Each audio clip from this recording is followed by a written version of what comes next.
ഞങ്ങളും ക്രൂശിക്കപ്പെട്ട ക്രിസ്തുവിനെ പ്രസംഗിക്കുന്നു. ദൈവ തിരുനാമത്തിന് മഹത്വം ഉണ്ടാകട്ടെ. സങ്കീർത്തനങ്ങൾ 7-ാം സങ്കീർത്തനം 1-ാമത്തെ വാക്യം. എൻ്റെ ദൈവമായ യഹോവേ, നിന്നെ ഞാൻ ശരണം പ്രാപിക്കുന്നു. എന്നെ വേട്ടയാടുന്ന എല്ലാവരുടെയും കയ്യിൽ നിന്ന് എന്നെ രക്ഷിച്ച് വിടുവിക്കണമേ. ദാവീദിൻ്റെ പ്രാർത്ഥനയാണ് ഈ വാക്യം. ദാവീദിൻ്റെ ഉള്ളം തകർന്നുള്ള നിലവിളിയാണ് ഈ വാക്യം. ദാവീദിൻ്റെ ഹൃദയം അങ്ങ് വേദന കൊണ്ട് വിങ്ങി വിതുമ്പിക്കൊണ്ട് ദീർഘദർശിയും രാജാവും ഇസ്രായേലിൻ്റെ മധുര ഗായകനുമായ ദാവീദ് നിലവിളിച്ച് പാടുകയാണ്. നിലവിളിച്ച് കരഞ്ഞ് വിലാപത്തോടെ അപേക്ഷിക്കുകയാണ്. എൻ്റെ ദൈവമായ യഹോവേ, നിന്നെ ഞാൻ ശരണം പ്രാപിക്കുന്നു. എന്നെ വേട്ടയാടുന്ന എല്ലാവരുടെയും കയ്യിൽ നിന്ന് എന്നെ രക്ഷിച്ച് വിടുവിക്കണമേ. ശൗല് വേട്ടയാടി, ഗോലിയാത്ത് വേട്ടയാടി, അബ്ശാലോം വേട്ടയാടി, ജീവിതത്തിൽ ദുരിതങ്ങൾ വേട്ടയാടി, സഹോദരങ്ങളിൽ നിന്നുള്ള ആപത്തുകൾ വേട്ടയാടി, സൈന്യ സന്നാഹങ്ങളുടെ ഭീകരമായ ആക്രമണങ്ങൾ വേട്ടയാടി, ജീവിതത്തിൽ അനേകം വേദനാജനകമായ അനുഭവങ്ങളിലൂടെ ദാവീദ് കടന്നു പോകേണ്ടി വന്നു. എന്നാൽ ഇപ്പോൾ ദാവീദ് കരയുന്നത്, എൻ്റെ ദൈവമായ യഹോവേ, ഞാൻ നിന്നെ ശരണം പ്രാപിക്കുന്നു. എന്നെ വേട്ടയാടുന്ന എല്ലാവരുടെയും കയ്യിൽ നിന്ന് എന്നെ രക്ഷിച്ച് വിടുവിക്കണമേ എന്ന് പ്രാർത്ഥിക്കുന്നത് ദാവീദിനെ വേട്ടയാടുന്ന പാപത്തിൻ്റെ തിക്തക ഫലങ്ങളെ ഓർത്താണ്. പാപത്തിൻ്റെ കൈപ്പേറിയ ഫലങ്ങൾ ദാവീദിനെ വേട്ടയാടുകയാണ്. പാപത്തിൻ്റെ ഭീകരമായ ആക്രമണം ദാവീദിൻ്റെ പിന്നാലെ അഴിച്ചു വിട്ടിരിക്കുകയാണ്.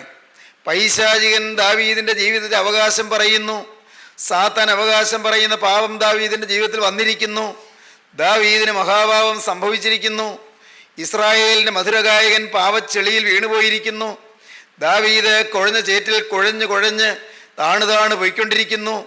ദാവീദ് ഉഴലുകയാണ്. ദാവീദ് വലയുകയാണ്. ദാവീദ് പ്രാർത്ഥിക്കുന്നു, എൻ്റെ ദൈവമായ യഹോവേ, ഞാൻ നിന്നെ ശരണം പ്രാപിക്കുന്നു. എന്നെ വേട്ടയാടുന്ന എല്ലാവരുടെയും കയ്യിൽ നിന്ന് എന്നെ രക്ഷിച്ച് വിടുവിക്കണമേ. സഹോദരങ്ങളെ, പാപം നമ്മെ വേട്ടയാടുന്നു. നിങ്ങളോട് പറഞ്ഞല്ലോ, be sure your sin will find you out. നിശ്ചയമായും നിന്റെ പാപം നിന്നെ കണ്ടെത്തും. നീ എവിടെ ഒളിഞ്ഞിരുന്നാലും എവിടെ മറഞ്ഞിരുന്നാലും സ്വർഗത്തിലെ ദൈവത്തെ മറയ്ക്കാൻ നിനക്ക് സാധ്യമല്ല. നിത്യനായ ദൈവത്തെ ഒളിക്കാൻ നിനക്ക് സാധ്യമല്ല. ബി ഷുവർ, തീർച്ചയായും യുവർ സിൻ, നിന്റെ പാപം വിൽ ഫൈൻഡ് യു ഔട്ട്, നിന്നെ കണ്ടുപിടിക്കുക തന്നെ ചെയ്യും. Be sure your sin will find you out. സംഖ്യാപുസ്തകം 32-ാം അധ്യായത്തിൻ്റെ 23-ാം വാക്യമാണത്. നിശ്ചയമായും നിന്റെ പാപം നിന്നെ കണ്ടെത്തും. As you sow you reap. നീ വിതയ്ക്കുന്നത് കൊയ്യും. ഗലാത്യലേഖനം 6-ാം അധ്യായം 7-ാം വാക്യം. വിതച്ചാൽ അത് തന്നെ കൊയ്യും. വിതച്ചാൽ അതിലേറെ കൊയ്യും. വിതച്ചാൽ പല നാളുകൾക്ക് ശേഷം കൊയ്യും. നാം ചെയ്യുന്ന പാപത്തിന് അതേപോലെ തന്നെ നാം പ്രതിപകരം നേരിടേണ്ടി വരും. നാം ചെയ്യുന്ന പാപങ്ങൾ അത് അത്രത്തോളമല്ല, അത് 10 മടങ്ങായും എത്രയോ കൂടുതലായും അതിൻ്റെ ശിക്ഷ, തിരിച്ചടികൾ നാം ഏൽക്കേണ്ടി വരും. നാം ചെയ്യുന്ന പാപം അപ്പോൾ തന്നെ ശിക്ഷ കിട്ടണമെന്നില്ല. നാളുകൾക്ക് ശേഷം, അത് വർഷങ്ങൾക്ക് ശേഷം ആയി എന്ന് വരാം. പാപത്തിൻ്റെ ശിക്ഷ നാം നേരിടുക തന്നെ ചെയ്യും. Be sure your sin will find you out. നിശ്ചയമായി നിന്റെ പാപം നിന്നെ കണ്ടെത്തും. As you sow you reap. നീ വിതയ്ക്കുന്നത് നീ കൊയ്യും. വിതച്ചാൽ അത് തന്നെ കൊയ്യും. വിതച്ചാൽ അതിലേറെ കൊയ്യും. വിതച്ചാൽ പല നാളുകൾക്ക് ശേഷം കൊയ്യും. ദൈവ തിരുനാമത്തിന് മഹത്വം ഉണ്ടാകട്ടെ. സഹോദരീ സഹോദരങ്ങളെ, പാപം ഭയാനകമാണ്. പാപം വിഷമാണ്. പാപം മരണത്തെ ക്ഷണിച്ചു വരുത്തുന്നതാണ്. പാപം അധപ്പതനത്തിലേക്ക് നയിക്കുന്നതാണ്. പാപം കുടുംബ സമാധാനം കെടുത്തുന്നതാണ്. പാപം ഹൃദയത്തിൽ നൈരാശ്യം വർദ്ധിപ്പിക്കുന്നതാണ്. പാപം ജീവിതത്തിൻ്റെ സന്തോഷം അകറ്റുന്നതാണ്. പാപം ജീവിതത്തിൽ തൻ്റെ ഇടമില്ലാതാക്കുന്നതാണ്. പാപം ജീവിതത്തിൽ ഭീരുത്വം വളർത്തുന്നതാണ്. പാപം ജീവിതത്തിൽ മാനസികമായ വൈഷമ്യങ്ങൾ ഉണ്ടാക്കുന്നതാണ്. പാപം ജീവിതത്തിൽ കെട്ടുറപ്പ് നഷ്ടപ്പെടുത്തുന്നതാണ്. ജീവിതത്തിൽ പാപം മൂലം വരുന്നതായ കെടുതികൾ, പാപം മൂലം വരുന്നതായ യാതനകൾ, പാപം മൂലം വരുന്നതായ ദൂഷിത ഫലങ്ങൾ, അത് ഓർക്കുമ്പോൾ നാം ഞെട്ടിപ്പോകും. Be sure your sin will find you out. നിശ്ചയമായും നിന്റെ പാപം നിന്നെ കണ്ടെത്തും. As you sow so you reap. നീ വിതയ്ക്കുന്നത് തന്നെ കൊയ്യും. വിതച്ചാൽ അത് തന്നെ കൊയ്യും. വിതച്ചാൽ അതിലേറെ കൊയ്യും. വിതച്ചാൽ പല നാളുകൾക്ക് ശേഷം കൊയ്യും. പാപം എന്നതിന് ബൈബിളിൽ പറഞ്ഞിരിക്കുന്ന വാക്ക് ഗ്രീക്ക് ഭാഷയിൽ ഹമാർട്ടിയ എന്നാണ്. ഹമാർട്ടിയ എന്ന ഗ്രീക്ക് പദത്തിൻ്റെ അർത്ഥം ലക്ഷ്യം തെറ്റുക എന്നാണ്. നല്ലൊരു ലക്ഷ്യം നമുക്കുണ്ട്, ആ ലക്ഷ്യം തെറ്റുന്നതെല്ലാം പാപമാണ്. മദ്യപാനം ചെയ്യണമെന്നില്ല, പക്ഷേ ലക്ഷ്യം തെറ്റിയാൽ പാപമാണ്. വ്യഭിചാര പ്രവൃത്തിയിൽ മുഴുകണമെന്നില്ല, പക്ഷേ ലക്ഷ്യം തെറ്റിയാൽ പാപമാണ്. നാം മോഷണം നടത്തണമെന്നില്ല, ലക്ഷ്യം തെറ്റിയാൽ പാപമാണ്. നാം കവർച്ചകളോ കൊള്ളകളോ നടത്തണമെന്നില്ല, ലക്ഷ്യം തെറ്റുന്നുവെങ്കിൽ പാപമാണ്. പ്രിയപ്പെട്ടവരെ, നാം ആരെയെങ്കിലും ഉപദ്രവിക്കുകയോ കൊലപാതകം ചെയ്യുകയോ ചെയ്യണമെന്ന് പോലുമില്ല. നമ്മുടെ ജീവിതത്തിന് ലാക്കും ലക്ഷ്യവും തെറ്റുന്നുവെങ്കിൽ അത് പാപമാണ്. ലക്ഷ്യം തെറ്റുക. എന്താണ് നമ്മുടെ ജീവിത ലക്ഷ്യം? എന്താണ് നമ്മുടെ ജീവിത ലക്ഷ്യം? സ്കൂളിലേക്ക് ഏതാനും കുട്ടികൾ നടന്നു പോവുകയായിരുന്നു. ഒരാൾ അവരോട് ചേർന്ന് നടന്നു. അദ്ദേഹം നല്ല ബുദ്ധിസാമർഥ്യമുള്ള ഒരു ദൈവഭക്തനായ മനുഷ്യനാണ്. കൊച്ചുകുട്ടികൾ അവർ ചിരിച്ചും കളിച്ചും വർത്തമാനം പറഞ്ഞും അവരിങ്ങനെ നടന്നു പോകുന്നു സ്കൂളിലേക്ക്. സ്കൂൾ അത്ര ദൂരെയല്ല. അദ്ദേഹം അവരുടെ ചേർന്ന് നടന്നു. അദ്ദേഹം അവരോട് ചോദിച്ചു, മക്കളെ, നിങ്ങൾ എങ്ങോട്ടാണ് പോകുന്നത്? ഞങ്ങൾ സ്കൂളിൽ പോവുകയാണല്ലോ. ഒരുത്തനോട് ചോദിച്ചു, മോനെ, നീ ഏത് ക്ലാസ്സിലാണ് പഠിക്കുന്നത്? ഞാൻ ഇപ്പോൾ 5ാം ക്ലാസ്സിലാണ് പഠിക്കുന്നത്. മോനെ, അത് കഴിഞ്ഞാൽ നീ പിന്നെ എന്താണ്? പിന്നെ എങ്ങനെയാണ് നിൻ്റെ ജീവിതം? അത് കഴിഞ്ഞാൽ ഞാൻ പിന്നെ പിന്നെയും പഠിക്കും. ഞാൻ ഇംഗ്ലീഷൊക്കെ പഠിക്കും. ഞാൻ ഹൈസ്കൂളിൽ ചേർന്ന് പഠിക്കും. ഞാൻ ഇനിയും പഠിക്കും. ശരി, 10ാം ക്ലാസ്സൊക്കെ പാസ്സായി കഴിഞ്ഞാലോ? ഞാൻ പിന്നെയും പഠിക്കും. +1ഉം +2 ഒക്കെ ഞാൻ പഠിക്കും. അത് ശരി, പിന്നെ നീ എന്ത് ചെയ്യും? പിന്നെ ഞാൻ ഒരു ഡിഗ്രി നേടാൻ ഞാൻ പഠിക്കും. മോനെ, അത് കഴിഞ്ഞ് എന്താണ്? അത് കഴിഞ്ഞ് പിന്നെ ഞാൻ നല്ലപോലെ പഠിച്ച് നല്ല ഡിഗ്രികളൊക്കെ സമ്പാദിക്കും. ശരി, അത് കഴിഞ്ഞ് പിന്നെ എങ്ങനെയാണ്? അത് കഴിഞ്ഞ് ഞാൻ നല്ലൊരു ജോലി നേടും, നല്ലൊരു ഉദ്യോഗം സമ്പാദിക്കും. കൊള്ളാമല്ലോ.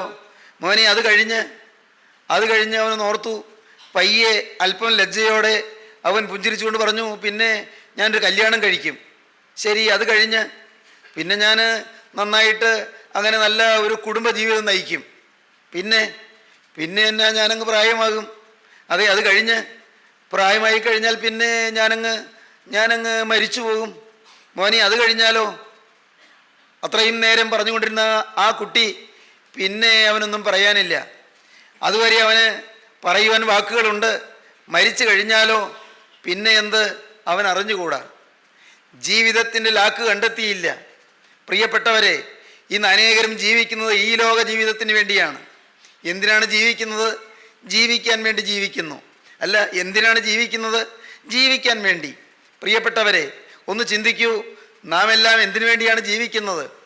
നാം വീട് പണിയുന്നു, നാം ജോലി ചെയ്യുന്നു, നാം വരുമാനം ഉണ്ടാക്കുന്നു, മക്കൾ പിറക്കുന്നു, മക്കളെ വളർത്തുന്നു, മക്കളെ ഉയർന്ന തലങ്ങളിലെത്തിക്കാൻ നാം അധ്വാനിക്കുന്നു, പരിശ്രമിക്കുന്നു, യത്നിക്കുന്നു. ശരി, നാം എന്തിനു വേണ്ടി ജീവിക്കുന്നു? എന്താണ് ലക്ഷ്യം? ജീവിതത്തിൻ്റെ ലക്ഷ്യം എന്താണ്? ജീവിതത്തിൻ്റെ ലക്ഷ്യം പലർക്കും തെറ്റിക്കിടക്കുകയാണ്. ജീവിതത്തിനൊരു ലക്ഷ്യമുണ്ട്. ഈ ഭൗതിക ജീവിതത്തിന് മഹത്തായ ഒരു ലാക്കുണ്ട്. എന്താണ് ആ ലാക്ക്? നിത്യജീവൻ പ്രാപിക്കുക എന്നുള്ളതാണ് ആ ലാക്ക്. നിത്യജീവൻ പ്രാപിക്കുന്നതിന് അതിനുള്ള പരിശീലന കളരിയാണ് ഈ ഭൗതിക ജീവിതകാലം. നമുക്കെല്ലാം അങ്ങനെയാണ്. എനിക്കും അതെ, നിങ്ങൾക്കും അതെ. ഈ ജീവിതകാലം നാം ജോലി ചെയ്യുന്നത്, നാം അധ്വാനിക്കുന്നത്, നാം പൈസ സമ്പാദിക്കുന്നത്, ബാങ്കിൽ പൈസ ഉണ്ടെങ്കിൽ നിക്ഷേപിക്കുന്നത്, നാം ഓരോരോ കാര്യങ്ങൾ ചെയ്യുന്നത്, വിവാഹം കഴിക്കുന്നത്, മക്കളെ വളർത്തുന്നത്, എല്ലാം രോഗം വരുമ്പോൾ ചികിത്സിക്കുന്നത്, നല്ല ഭക്ഷണം കഴിക്കുന്നത്, എല്ലാം എന്തിന്? നമ്മുടെ ആരോഗ്യം നിലനിർത്താനെന്ന് പറയും. ഈ ലോകത്ത് എങ്ങനെയെങ്കിലും ജീവിക്കണമല്ലോ, അതിനുവേണ്ടിയെന്ന് പറയും. ശരി, എന്താണ് ഈ ലോകത്ത് ജീവിക്കുന്നതിൻ്റെ ആത്യന്തികമായ ലാക്ക്, അൾട്ടിമേറ്റ് ഗോൾ? അതെന്താണ്? എന്താണ് അതിൻ്റെ ആത്യന്തികമായ ലക്ഷ്യം? പ്രിയപ്പെട്ടവരെ, ഈ ഭൗതിക ജീവിതകാലത്താണ് നിത്യജീവൻ പ്രാപിക്കേണ്ടത്. നിത്യതയിലേക്കുള്ള മുതൽക്കൂട്ട് നേടേണ്ടത് ഇവിടെ വെച്ചാണ്. മനുഷ്യൻ ശരീരത്തിൽ ഇരിക്കുമ്പോഴാണ് നിത്യതയ്ക്ക് വേണ്ടി സമ്പാദിക്കേണ്ടത്. എന്താണ് നിത്യതയിലേക്കുള്ള സമ്പാദ്യം? നിത്യതയിലേക്കുള്ള സമ്പാദ്യം അത് ക്രിസ്തുവാണ്. നിത്യതയിലേക്കുള്ള ആ സ്വർഗീയ മൂലധനം കർത്താവായ യേശുക്രിസ്തുവാണ്. സ്നേഹിതരെ, ഈ വാക്കുകളെ നിങ്ങൾ കേൾക്കുമ്പോൾ ശാന്തമായി നിങ്ങൾ ചിന്തിക്കൂ. ക്രിസ്തു നിങ്ങളുടെ ജീവിതത്തിൽ ഇന്ന് കടന്നു വന്നിട്ടുണ്ടോ? നിങ്ങളുടെ ജീവിതത്തിൽ പുലരുന്നുണ്ടോ? നിങ്ങളുടെ ജീവിതത്തിൽ വസിക്കുന്നുണ്ടോ? നിങ്ങളുടെ ജീവിതത്തെ ഭരിക്കുന്നുണ്ടോ? നിങ്ങളുടെ ജീവിതത്തെ നിയന്ത്രിക്കുന്നുണ്ടോ? ക്രിസ്തുവാണ് നമ്മുടെ ജീവിതത്തിൽ നേടേണ്ട ഏറ്റവും വലിയ സമ്പാദ്യം, ഏറ്റവും വലിയ നിധി, ഏറ്റവും വലിയ നിക്ഷേപം. എന്തെല്ലാം ഉണ്ടെങ്കിലും എല്ലാം വ്യർത്ഥം. പ്രിയപ്പെട്ടവരെ, എല്ലാം മാറി മറഞ്ഞു പോകും. എല്ലാം ശവക്കുഴി വരെ മാത്രം. പ്രിയപ്പെട്ടവര് ശവക്കുഴിയുടെ അരികത്ത് വന്ന് വിതുമ്പി കരയും. അപ്പുറം ഒന്നും ചെയ്യാൻ കഴിയുകയില്ല. നമ്മുടെ പണം നമ്മുടെ കൂടെ പോരുകയില്ല. നമ്മുടെ ഓഫീസും നാം ഇന്ന് ഭരിച്ചു കൊണ്ടിരിക്കുന്ന നമ്മുടെ ജീവിത സാഹചര്യങ്ങളും ഒന്നും നമ്മുടെ പിന്നാലെ വരികയില്ല. ഓർക്കൂ, നമ്മുടെ പ്രിയപ്പെട്ട ഭാര്യ അല്ലെങ്കിൽ പ്രിയപ്പെട്ട ഭർത്താവ്, നമ്മുടെ അരുമ പൈതങ്ങൾ, നമ്മുടെ ഓമന കുഞ്ഞുങ്ങൾ, നമ്മുടെ പ്രിയപ്പെട്ട മാതാപിതാക്കൾ, നമ്മുടെ വത്സലരായ സഹോദരങ്ങൾ ആരും ശവക്കുഴിക്കപ്പുറം നമ്മുടെ കൂടെ പോരാൻ സാധിക്കുകയില്ല. അവർ ദുഃഖത്തോടെ വിതുമ്പി കരഞ്ഞുകൊണ്ട് ഏങ്ങലടിച്ചുകൊണ്ട് വിങ്ങി വിങ്ങി വിതുമ്പി അവർ ശവക്കുഴിയുടെ അരികത്ത് നിൽക്കുന്നുണ്ടാകും. പ്രിയപ്പെട്ടവരെ, അതിനപ്പുറത്തേക്കൊരു സമ്പാദ്യമുണ്ട്. അത് സമ്പാദിക്കേണ്ടത് ഈ ശരീരത്തിലിരിക്കുന്ന കാലത്താണ്. നമ്മുടെ ശരീരത്തിൽ ജീവൻ കുടികൊള്ളുമ്പോഴാണ് അപ്പുറത്തേക്ക്, ശവക്കുഴിക്ക് അപ്പുറമുള്ള നിത്യതയിലേക്ക് നാം സമ്പാദ്യം നേടേണ്ടത്. നിത്യത ഒരു യാഥാർത്ഥ്യമാണ്. നിത്യത ഒരു വാസ്തവികതയാണ്. ഒരിക്കൽ നിത്യതയെ നാം നേരിടും. നാം ഓരോരുത്തരും നേരിടും. അത് അനേകരെ പറയും, എനിക്കത് മനസ്സിലാകുന്നില്ല, ഒരു നിത്യതയുണ്ടെന്നൊക്കെ പറഞ്ഞാൽ അതെല്ലാം മനുഷ്യൻ്റെ ഭാവനാ സൃഷ്ടികളല്ലേ? ഭീരുവായ മനുഷ്യൻ അങ്ങനെ അവൻ്റെ ചിന്തയിൽ കൊരുത്തെടുത്ത് മെനഞ്ഞെടുത്ത ചില പ്രമാണങ്ങളല്ലേ നിത്യതയും ദൈവവും മറ്റും എന്ന് യുക്തിവാദികൾ ചിന്തിക്കും. സ്നേഹിതരെ, ഒരാൾ പറയുകയാണ്, ഞാൻ കാണാതെ ഞാൻ വിശ്വസിക്കുകയില്ല എന്ന്. ഞാൻ ചോദിക്കും, സാധാരണ ഞാനങ്ങനെ പറയാറുണ്ട്, ഇതാ BC 323 327 ഇടയ്ക്ക് അലക്സാണ്ടർ ദ ഗ്രേറ്റ് ഇന്ത്യ ആക്രമിച്ചു എന്ന് പള്ളിക്കൂടങ്ങളിൽ കുട്ടികൾ പഠിക്കും. സ്കൂളുകളിലും കോളേജുകളിലും ചരിത്ര ക്ലാസ്സുകളിൽ കുട്ടികൾ പഠിക്കും അലക്സാണ്ടറുടെ ഇന്ത്യ ആക്രമണം. ഞാൻ നേരിട്ട് കണ്ടോ? ഇല്ല. എന്നാൽ ഞാൻ വിശ്വസിക്കുന്നില്ലേ? അതൊരു ചരിത്ര വസ്തുതയാണ്, ഞാൻ വിശ്വസിക്കുന്നു. എന്താ സംശയമില്ലാത്തത്? അത് ചരിത്രത്തിലൊരു വസ്തുതയാണ്, ചരിത്ര യാഥാർത്ഥ്യം, ഞാൻ വിശ്വസിക്കുന്നു. നിങ്ങൾ ശ്വസിക്കുന്നതും ജീവിക്കുന്നതും എന്തുകൊണ്ട്? പ്രാണവായു ഓക്സിജൻ, അത് ശ്വസിക്കുന്നു. ഈ ഓക്സിജൻ ഞാൻ കണ്ടാലേ ഞാൻ വിശ്വസിക്കൂ. ആ പറയുന്നത് അർത്ഥമുള്ളതാണോ? ഓക്സിജൻ നമുക്ക് കാണിക്കാൻ പറ്റുമോ? ഓക്സിജൻ കണ്ടാലേ ഞാൻ വിശ്വസിക്കുകയുള്ളൂ. ഞാൻ പണ്ട് പഠിച്ചു, പൊട്ടാസ്യം പെർമാംഗനേറ്റും മാംഗനീസ് ഡയോക്സൈഡും കൂടി ടെസ്റ്റ് ട്യൂബിലിട്ട് ചൂടാക്കിയാൽ ഓക്സിജൻ കിട്ടുമെന്ന്. ശരി, അത് ഞാൻ ചൂടാക്കിയില്ല, ഞാനത് കലർത്തി ചൂടാക്കി നോക്കിയില്ല. പക്ഷേ ഞാനത് വിശ്വസിക്കുന്നു. കെമിസ്ട്രി ക്ലാസ്സിൽ അധ്യാപകൻ പഠിപ്പിച്ചത് ഞാൻ വിശ്വസിക്കുന്നു. എന്താണ് കാരണം? ഞാൻ നേരിട്ട് പരീക്ഷിച്ചില്ല. അറിയാവുന്നവർ പറഞ്ഞു, വിവരമുള്ളവർ പറഞ്ഞു, എന്നേക്കാൾ ജ്ഞാനികളായവർ പറഞ്ഞു, എന്നേക്കാൾ മഹത്തുക്കളായവർ പറഞ്ഞു. ഞാനത് വിശ്വസിക്കുന്നു. സഹോദരങ്ങളെ, നാം നേരിട്ട് കാണാത്തത് വിശ്വസിക്കുകയില്ല എന്ന് പറയുന്നത് അതൊരു അന്ധതയാണ്, അതൊരു വിഡ്ഢിത്തമാണ്. ഞാൻ പറയട്ടെ, എനിക്ക് എൻ്റെ കണ്ണ് കാണാൻ സാധിക്കുമോ? നിങ്ങളിപ്പോൾ ഇരിക്കുമ്പോൾ നിങ്ങളുടെ കണ്ണൊന്ന് നോക്കിയേ, നിങ്ങളുടെ കണ്ണ് നിങ്ങൾക്ക് കാണാൻ സാധിക്കുമോ? എൻ്റെ കണ്ണ് എനിക്ക് കാണാൻ വയ്യ, എനിക്ക് നിങ്ങളുടെ കണ്ണുകൾ കാണാം. എൻ്റെ കണ്ണ് എനിക്ക് കാണാൻ വയ്യ, നിങ്ങൾക്ക് നിങ്ങളുടെ സ്വന്തം കണ്ണ് കാണാൻ വയ്യ, മറ്റുള്ളവരുടെ കണ്ണ് കാണാം. അതുകൊണ്ട് എനിക്ക് കണ്ണില്ല എന്ന് പറയുന്നത് എന്തോ ഒരു വിഡ്ഢിത്തമായിരിക്കും. സഹോദരങ്ങളെ, തോമസ് ക്യാമ്പൽ എന്ന് പറയുന്ന ഒരു വിശ്രുതനായ ആംഗ്ലേയ കവി ഉണ്ടായിരുന്നു. അദ്ദേഹം ഒരു അന്ധബാലനെ കുറിച്ചൊരു മനോഹരമായ കവിത രചിച്ചിട്ടുണ്ട്. അന്ധനായ ഒരു ബാലൻ, കണ്ണുകാഴ്ചയില്ലാത്തൊരു കുട്ടി, ആ കുട്ടി ഇരുന്ന് വിതുമ്പുകയാണ്, അവനിരുന്ന് കരയുകയാണ്. അവൻ ഇങ്ങനെയാണ് കരയുന്നത്: O say what's a thing called light, I must never enjoy, what are the blessings of sight, O tell your poor blind boy. ആ ബ്ലൈൻഡ് ബോയ്, ആ അന്ധനായ ബാലൻ, അവൻ പറയുകയാണ്, O what's the thing called light. ഈ വെളിച്ചം എന്ന് പറയുന്നത്, ആളുകൾ വെളിച്ചം വെളിച്ചം എന്ന് പറയുന്നത് അതെന്താണെന്ന് എനിക്കൊന്ന് പറഞ്ഞു തരാമോ? O say what's the thing called light which I must never enjoy. എനിക്ക് ഒരിക്കലും ആസ്വദിക്കാനോ അനുഭവിക്കാനോ എനിക്ക് അത് രുചി പറ്റാനോ കഴിയാത്തതായ ആ വെളിച്ചം എന്ന് പറയുന്നത്, എനിക്ക് ഒരിക്കലും കാണാൻ പറ്റാത്തതായ വെളിച്ചം, അതെങ്ങനെ ഇരിക്കും? ഒന്ന് പറഞ്ഞു തരാമോ? O say what's the thing called light which I must never enjoy. What are the blessings of sight? Oh, tell your poor blind boy. ഈ അന്ധനായ ദരിദ്രബാലന് ഒന്ന് പറഞ്ഞു തരാമോ വെളിച്ചത്തിൻ്റെ സിദ്ധികൾ എന്തെല്ലാമാണെന്ന്, വെളിച്ചത്തിൻ്റെ അനുഗ്രഹങ്ങൾ എന്തെല്ലാമാണെന്ന്? What are the blessings of sight? Oh, tell your poor blind boy. You talk of wondrous things you see. You say the sun shines bright. I feel him warm, but how can he or make it day or night? ഞാൻ എന്തെല്ലാം കാര്യങ്ങൾ കേൾക്കുന്നു. You talk of wondrous things you see. നിങ്ങൾ കാണുന്ന അത്ഭുതകരങ്ങളായ പല കാഴ്ചകളെക്കുറിച്ച് നിങ്ങൾ വിവരിക്കുന്നുണ്ട്. ഞാൻ ഇന്നത് കാണുന്നു, പൂക്കൾ കാണുന്നു, പ്രകൃതി കാണുന്നു, സുന്ദര വസ്തുക്കൾ കാണുന്നു, മനോഹര ദൃശ്യങ്ങൾ കാണുന്നു. നിങ്ങളിങ്ങനെ പേർത്തും പലതും കാണുന്ന കാര്യങ്ങളെ നിങ്ങൾ വിവരിക്കുന്നുണ്ട്, വർണ്ണിക്കുന്നുണ്ട്. You talk of wondrous things you see. You say the sun shines bright. സൂര്യൻ നല്ല ഉജ്ജ്വലത്തായി പ്രകാശിക്കുന്നു നിങ്ങൾ പറയുന്നു. I feel him warm. എനിക്ക് സൂര്യൻ്റെ ചൂട് കിട്ടുന്നുണ്ട്. But how can he or make it day or night. സൂര്യൻ എങ്ങനെയാണ് ഈ പകലും രാവും ഉണ്ടാക്കുന്നത്? എനിക്ക് മനസ്സിലാകുന്നില്ല. നിങ്ങൾ എനിക്കൊന്ന് പറഞ്ഞു തരാമോ? സൂര്യൻ പകലും രാവും ഉണ്ടാക്കുന്നത് പറയുന്നു. സൂര്യൻ ഉദിക്കുമ്പോൾ പകലെന്നും സൂര്യൻ അസ്തമിക്കുമ്പോൾ രാത്രി എന്നൊക്കെ നിങ്ങൾ പറയുന്നു.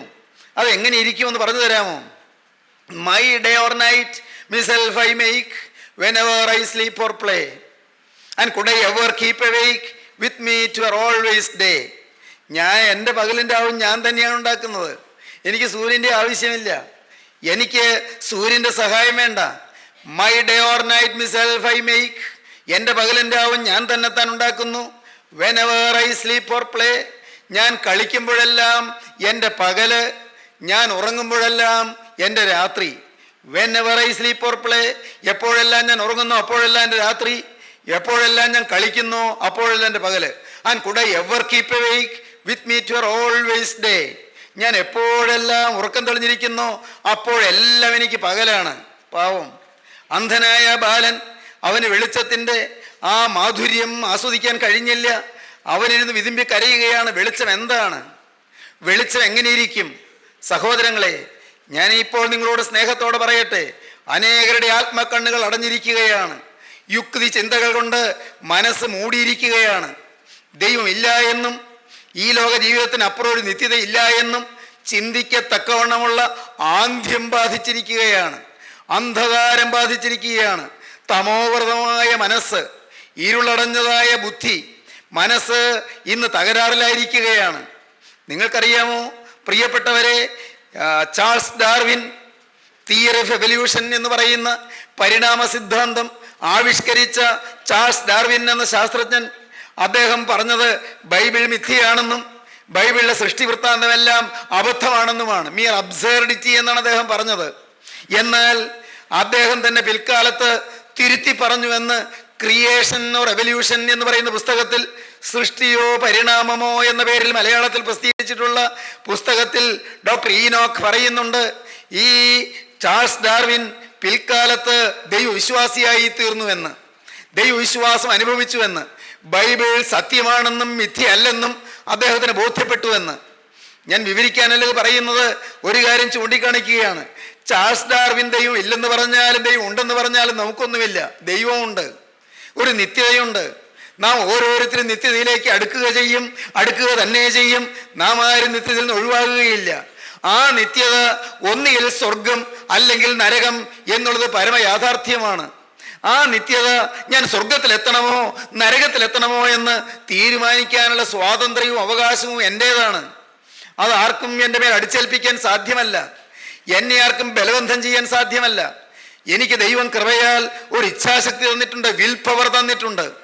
എനിക്ക് ദൈവം ഒരു വിശേഷ ബുദ്ധി തന്നിട്ടുണ്ട്. നിങ്ങൾക്ക് ഓരോരുത്തർക്കും ഈ വിശേഷ ബുദ്ധിയുണ്ട്. നിങ്ങൾക്ക് സ്വയം തീരുമാനിക്കാം, നിത്യതയ്ക്ക് വേണ്ടി ഞാൻ ഒരുങ്ങണമോ? വിശ്വവന്മാരായ പുണ്യവാന്മാരായ വിശുദ്ധ പിതാക്കന്മാര് പൂർവിക പാരമ്പര്യത്തിൻ്റെ തലയെടുപ്പോടെ നിന്നുകൊണ്ട് പ്രഖ്യാപിച്ചിട്ടുണ്ട്, നിത്യതയുണ്ട് എന്ന്. ആ നിത്യതയിലേക്ക് നാം പ്രയാണം ചെയ്യുന്നുവെന്ന്. മരണത്തിന് ശേഷം ഒരു നിത്യതയുണ്ട്. ആ നിത്യതയിൽ നാം ഓരോരുത്തരും ചെന്ന് ചേരണമെങ്കിൽ ഇവിടെ വെച്ച് ക്രിസ്തു എന്ന മൂലധനം നാം പ്രാപിക്കണം. നിത്യജീവനിലെത്തണമെങ്കിൽ ക്രിസ്തു എന്ന ആ സ്വർഗീയ നിക്ഷേപം നമ്മുടെ കരഗതമായില്ല എന്ന് വരികിൽ, നമുക്ക് ലഭിച്ചില്ല എന്ന് വരികിൽ, പ്രിയപ്പെട്ടവരെ, നാം തള്ളപ്പെട്ടു പോകും. നിത്യ അന്ധകാരത്തിലേക്ക്, നിത്യശൂന്യതയിലേക്ക്, നിത്യദണ്ഡനത്തിലേക്ക് നാം എല്ലാം ഉപേക്ഷിക്കപ്പെട്ടു പോകും. അത് ദൈവം നമ്മെ തള്ളിക്കളയുന്നതല്ല, ദൈവം നമ്മെ ശിക്ഷിക്കുന്നതല്ല, ദൈവം നമ്മെ ഇറക്കി വിടുന്നതല്ല. നാം സ്വയം നിത്യ അന്ധകാരത്തിലേക്ക് നീങ്ങുവാൻ നമ്മെ തന്നെ നാം നയിക്കുന്നതാണ്. നമ്മുടെ ജീവിതത്തിൽ മരണത്തിന് ശേഷം നിത്യജീവനോ നിത്യനരകമോ എന്ന് നാം തന്നെയാണ് തീരുമാനിക്കുന്നത്. അത് നമുക്ക് ദൈവം തന്നിരിക്കുന്ന ഒരു മഹാഭാഗ്യമാണ്. ദൈവം ആരെയും നിർബന്ധിക്കുന്നില്ല. പക്ഷേ ദൈവം കൃപയാൽ നമുക്ക് സത്യവചനം തരുന്നു, ജീവന്റെ വചനം തരുന്നു. പാപം നമ്മെ കണ്ടെത്തുന്നതിന് മുൻപ് നാം പാപത്തെ കണ്ടെത്തി ഉപേക്ഷിച്ചാൽ ക്രിസ്തു നമ്മുടെ ഹൃദയത്തിൽ വരും.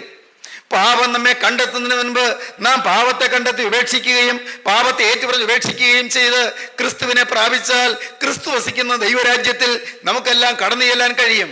അതെന്തോ ഒരു പദവിയാണ്, അതെന്തോ ഒരു ഭാഗ്യമാണ്. ഇവിടെ കണ്ണുനീരുണ്ട്, ഇവിടെ ദുരിതങ്ങളുണ്ട്, ഇവിടെ വേദനകളുണ്ട്, ഇവിടെ യാതനകളുണ്ട്, ഇവിടെ കഷ്ടങ്ങളുണ്ട്, ഇവിടെ നഷ്ടങ്ങളുണ്ട്, ഇവിടെ എതിർപ്പുകളുണ്ട്, ഇവിടെ ആക്രമണങ്ങളുണ്ട്, ഇവിടെ പരാതികളുണ്ട്, ഇവിടെ പരിഭവങ്ങളുണ്ട്, ഇവിടെ രോഗങ്ങളുണ്ട്, ഇവിടെ വേദനകളുണ്ട്. പ്രിയപ്പെട്ടവരെ, എന്നാൽ ഇതൊന്നുമില്ലാത്ത നിത്യശോഭന തീരത്ത് നാം എല്ലാം എത്തിച്ചേരണമെന്ന് സ്വർഗത്തിലെ ദൈവം നമ്മെ കുറിച്ച് ആഗ്രഹിക്കുന്നു. അതുകൊണ്ട് ആ ലക്ഷ്യത്തിലേക്ക് ദൈവം നമ്മെ നയിക്കുകയാണ്. അതാണ് തിരുവചനം ചെയ്യുന്നത്, അതാണ് ക്രിസ്തു ചെയ്യുന്നത്, അതാണ് ദൈവത്തിന്റെ പരിശുദ്ധാത്മാവ് നിർവഹിച്ചു കൊണ്ടിരിക്കുന്നത്, അതാണ് സുവിശേഷം. പ്രിയപ്പെട്ടവരെ, ഈ സുവിശേഷം അത് സദ്വർത്തമാനമാണ്, അത് ഗുഡ് ന്യൂസ് ആണ്. എന്താണ് ഗുഡ് ന്യൂസ്? ഈ ഗുഡ് ന്യൂസ് എന്താണ്? എനിക്ക് നിത്യനാശത്തിലേക്ക് പോകണ്ട, നിത്യജീവനിലേക്ക് പോകാൻ ഒരു സാധ്യതയുണ്ട് എന്നുള്ള ക്രിസ്തു തരുന്നതായ, ക്രിസ്തു തുറന്നു തരുന്നതായ ജീവന്റെ പുതുവഴിയുടെ അത്ഭുതകരമായ സൗകുമാര്യം ദൈവം എൻ്റെ മുമ്പിൽ തുറന്നു തരികയാണ്. സഹോദരീ സഹോദരങ്ങളെ, ഇന്ന് ഈ വാക്കുകൾ നിങ്ങൾ കേൾക്കുമ്പോൾ നിങ്ങൾക്ക് തീരുമാനിക്കാം നിങ്ങളുടെ ജീവിതത്തിൽ ലക്ഷ്യം തെറ്റാതെ പോകണമോ എന്ന്. ഹമാർട്ടിയ ലക്ഷ്യം തെറ്റുക. ലക്ഷ്യം തെറ്റാതെ സത്യലാക്കിലേക്ക് പോകാൻ ആർക്കും സാധിക്കുന്നതാണ്. അതിന് മനുഷ്യൻ യത്നിക്കേണ്ട. സഹോദരങ്ങളെ, നിങ്ങൾക്ക് ഒരു കാരണവശാലും എത്താൻ സാധ്യമല്ലാത്ത ലക്ഷ്യത്തിൽ നിങ്ങൾ എത്തിക്കുവാൻ കർത്താവായ യേശുക്രിസ്തു സ്വർഗത്തിൽ നിന്ന് ഭൂമിയിലേക്ക് ഇറങ്ങി വന്നു. ഒരു കാരണവശാലും നമുക്കവിടെ എത്താൻ സാധിക്കുമായിരുന്നില്ല. ഒരു കാരണവശാലും ഈ ഭൂമിയിലെ ഒരു മനുഷ്യനും നിത്യപരിശുദ്ധനായ തേജോമയനായ ദൈവത്തിന്റെ വിശുദ്ധമായ ദൈവരാജ്യത്തിലെത്തുവാൻ സാധിക്കുമായിരുന്നില്ല. അതുകൊണ്ട് ദൈവത്തിന്റെ അനന്ത സ്നേഹം തന്റെ ഏകജാതനായ തിരുക്കുമാരനെ ഭൂമിയിലേക്ക് അയക്കുവാൻ തിരുമനസ്സായി. അതാണ് ബേത്ലഹേം പുൽക്കൂട്ടിലെ തിരുപ്പിറവി. അതാണ് ഗോകുൽത്താ കുരിശിലെ ക്രൂശീകരണത്തിന്റെ അത്ഭുതകരമായ സ്വർഗീയ സൗഭാഗ്യം. സഹോദരങ്ങളെ, ക്രൂസിൽ ക്രിസ്തു മരിച്ചതിനാൽ ഏത് പാപിക്കും വീണ്ടെടുപ്പ് ലഭിക്കുകയാണ്. ക്രൂസിൽ തന്റെ ജീവൻ വെടിഞ്ഞതിനാൽ ഏത് അശുദ്ധനും വിശുദ്ധനാകാനുള്ള സാധ്യത ലഭിക്കുകയാണ്. എന്തുകൊണ്ട്? ഞാൻ എന്ന് പറയുന്ന മനുഷ്യൻ പാപിയാണ്, ഞാൻ നിസ്സാരനാണ്, ഞാൻ അല്പപ്രാണിയാണ്, ഞാനോ ഏറ്റവും ഹീനജീവിയാണ്. എന്നാലോ എനിക്ക് ഒരിക്കലും എത്തിപ്പെടാൻ സാധ്യമല്ലാത്ത സ്വർഗീയ വാനഭൂവിലെത്താൻ നിത്യനായ ദൈവത്തിന്റെ അരുമകരം വന്ന് ആഴമുള്ള കുഴിയിൽ നിന്നും കുഴഞ്ഞ ചേറ്റിൽ നിന്നും എന്നെ പിടിച്ച് കരയേറ്റുവാൻ തൻ്റെ ആണിപ്പാടുള്ള എൻ്റെ നേരെ നീട്ടുകയാണ്.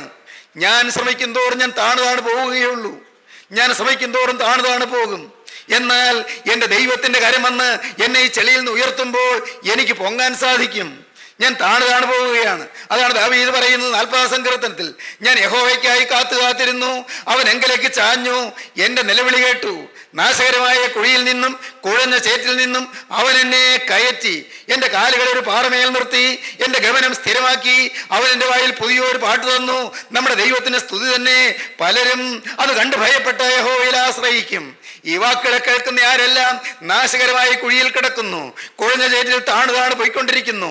ഉയരണമെന്നുണ്ട്, മദ്യപാനം വിടണമെന്നുണ്ട്, ഈ അരുതാത്ത ദുഷിച്ച ബന്ധങ്ങളിൽ നിന്നൊരു മോചനം കിട്ടണമെന്നുണ്ട്, കൊള്ളരുതായ്മകൾ ജീവിതത്തിൽ മാറ്റണമെന്നുണ്ട്. പക്ഷേ സാധിക്കാതെ വലയുന്നവരാരെല്ലാം ഉണ്ട്. കോപാവേശവും ക്രുദ്ധമായ ഭാവങ്ങളും മാറ്റി കിട്ടണമെന്നുണ്ട്, ഒരു ശാന്തതയും സൗമ്യതയും ലഭിക്കണമെന്നുണ്ട്. പക്ഷേ സാധിക്കുന്നില്ല. മകനെ, നിനക്ക് സാധിപ്പിച്ചു തരാനാണ് ക്രിസ്തു ജീവിക്കുന്നത്. നിനക്ക് അസാധ്യമായി സാധിപ്പിച്ചു തരാനാണ് പ്രിയമകളെ യേശു ക്രിസ്തു ജീവിക്കുന്നത്. ഇതുവരെ നിനക്ക് അസാധ്യമായ പാപത്തിന്റെ മേലുള്ള ജയം എന്നുള്ള ആ അത്ഭുത പ്രതിഭാസം നിന്റെ ജീവിതത്തിൽ സംപ്രാപ്തമാക്കുവാനാണ് കർത്താവായ യേശു ക്രിസ്തു നീ ജീവിക്കുന്നത്. അവനെ നിങ്ങളൊന്ന് കൈക്കൊള്ളുമോ? അവനെ നിങ്ങളൊന്ന് വിളിക്കുമോ? കർത്താവേ, എന്റെ പാപം എന്നെ കണ്ടെത്തുന്നതിന് മുൻപ് ഞാനിതാ എന്റെ പാപത്തെ തിരിച്ചറിയുന്നു, കണ്ടെത്തുന്നു. പാപത്തോട് ഞാനിതാ യാത്ര പറയുന്നു. എന്നെ വേട്ടയാടുന്ന പാപത്തിന്റെ ദുഷ്കൃതങ്ങളിൽ നിന്ന്, പാപത്തിന്റെ കൊടും ചെയ്തികളിൽ നിന്ന് എന്നെ മോചിപ്പിക്കണമേ. എനിക്ക് മോചനം തരണമേ. എന്നെ വിടുവിക്കണമേ. എനിക്ക് മാപ്പ് തരണമേ. എന്റെ ജീവിതത്തിലെ പാപങ്ങളുടെ കറകളെല്ലാം മായിച്ചു കളയണമേ. എന്റെ ജീവിതവസ്ഥ അലക്കി തരണമേ. എനിക്ക് പുതിയൊരു ജീവിതം തരണമേ. പ്രാർത്ഥിപ്പീൻ ദൈവജനമേ, കരയുവീൻ ദൈവജനമേ, തകർന്ന ഹൃദയത്തോടെ നിലവിളിപ്പീൻ ദൈവജനമേ, പാപമോചനത്തിന് വേണ്ടി കരയുവീൻ. ക്രിസ്തുവിന്റെ അത്ഭുത കൃപ നിങ്ങളെ സന്ധിക്കട്ടെ. ക്രിസ്തുവിന്റെ കൃപ നിങ്ങളെ ഓരോരുത്തരെയും സന്ദർശിക്കട്ടെ. യേശു ക്രിസ്തുവിന്റെ ആണിപ്പാടുള്ളവരെ നിങ്ങളെ പാപച്ചെളിയിൽ നിന്ന് കരയച്ചട്ടെ. ദൈവനാമം മഹത്വപ്പെടട്ടെ. നമുക്ക് പ്രാർത്ഥിക്കാം. സ്നേഹം നിറഞ്ഞ പിതാവേ, കരുണയുള്ള കർത്താവേ, ഈ മനോഹരമായ സമയത്തിനായി നന്ദിയോടെ സ്തോത്രം. ഈ വചനം കേട്ട എല്ലാവരെയും എൻ്റെ പ്രാണപ്രിയൻ്റെ അരുമകരം നീട്ടി ആശ്ലേഷിക്കണമേ കർത്താവേ. തിരുരക്തം പുരണ്ട കരം ഓരോരുത്തരുടെയും ശിരസിൽ വെക്കണമേ കർത്താവേ. കരുണയുള്ള ദൈവമേ, വാത്സല്യമാകുന്ന നിത്യ പിതാവേ, അവിടുത്തെ അത്ഭുത സ്നേഹത്തിന്റെ കരം ഓരോരുത്തരെയും സ്പർശിക്കണമേ. രോഗങ്ങൾ മാറ്റണമേ, വേദനകൾ അകറ്റണമേ, ദുരിതങ്ങൾ നീക്കണമേ, പ്രശ്നങ്ങൾക്ക് പരിഹാരം തരണമേ, ക്ലേശങ്ങൾ ദൂരീകരിക്കണമേ. സമാധാനവും ശാന്തവുമായ ഒരു നല്ല കുടുംബജീവിതം എല്ലാവർക്കും നൽകണമേ. സമാധാനത്തിലും ശാന്തിയിലും ജീവൻ നയിപ്പാൻ എല്ലാവർക്കും ഭാഗ്യം നൽകണമേ. എല്ലാവരെയും വാഴ്ത്തി അനുഗ്രഹിക്കണമേ. യേശുക്രിസ്തുവിന്റെ വിലയേറിയ നാമത്തിൽ തന്നെ. ആമീൻ.